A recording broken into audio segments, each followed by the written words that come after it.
जनतेचा आवाज महाराष्ट्र पंचा माध्यमातून।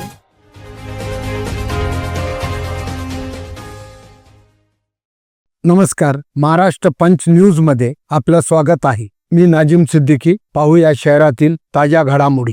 मधील सर्वसामान्य शेतकऱ्यांच्या विनंतीला मान देऊन बँकेमध्ये सर्वसामान्याला प्रतिनिधित्व मिळालं पाहिजे आणि बँकेमध्ये महिलाही चांगल्या प्रकारे काम करू शकतील, महिलांनाही संधी मिळाली पाहिजे या व्यापक दृष्टिकोनातून आपल्या परभणी जिल्ह्याच्या पालकमंत्री सन्माननीय मीनादिदी बोर्डीकर, माजी आमदार रामप्रसादजी बोर्डीकर साहेब,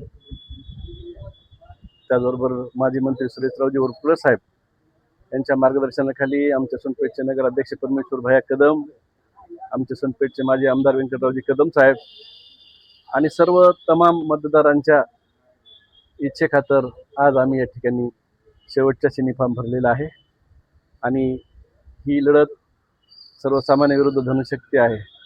निश्चितच सर्वसामान्य कार्यकर्त्याला मतदार न्याय देतील या अपेक्षेच्या माध्यमातून सोनपेठ तालुक्यातील शेतकऱ्यांची कामं झाली पाहिजेत या उद्देशानं या ठिकाणी आज आम्ही उमेदवारी अर्ज दाखल केलेला आहे। सर, मध्यवर्ती बँकेमध्ये शेतकऱ्याची प्रश्नासाठी महिन्याला एक संधी, एक नारी सबसे भारी, याकडे कसं बघता? एक नारी सबसे भारी शेतकऱ्याची प्रश्न सोडवण्यासाठी नारी शक्तीकडे कसे बघता?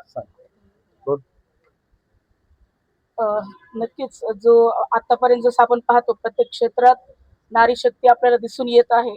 एक नारी सब पे भारी हे स्लोगन सगळीकडे हिट होत आहे। त्याचप्रमाणे नक्कीच सर्वसामान्य जनतेसाठी, सोनपेठ तालुक्यातील सर्वसामान्य शेतकऱ्यांसाठी माझ्या परीने मी नक्की प्रयत्न करेल। मला संधी द्यावी, मला संधी मिळाली तर नक्की सर्वांची सेवा योग्य प्रकारे मी करेल आणि माझा जो विश्वास टाकतील त्यांच्या विश्वासाला संपूर्णपणे मी पात्र ठरेल एवढा विश्वास माझा आहे।